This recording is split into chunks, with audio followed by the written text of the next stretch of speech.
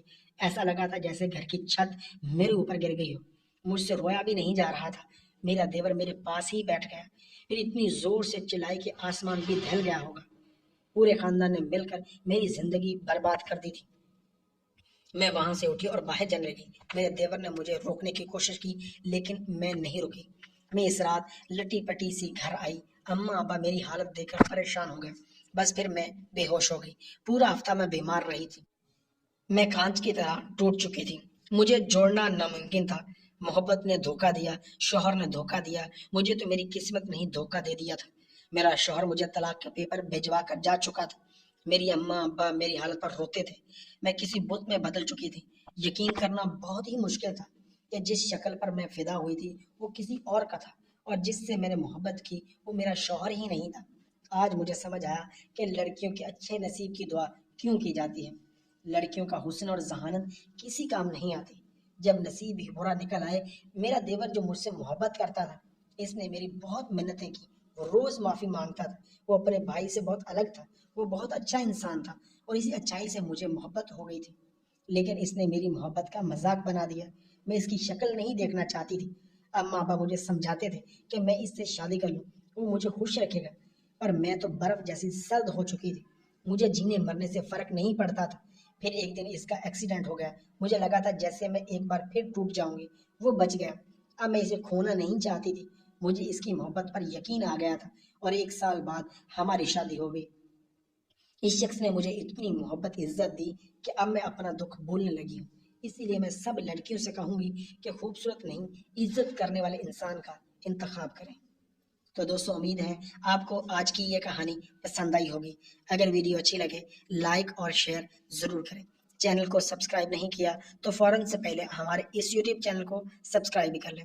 تو دوستوں، ملتے ہیں اگلی ویڈیو میں، تب تک کے لیے اللہ حافظ۔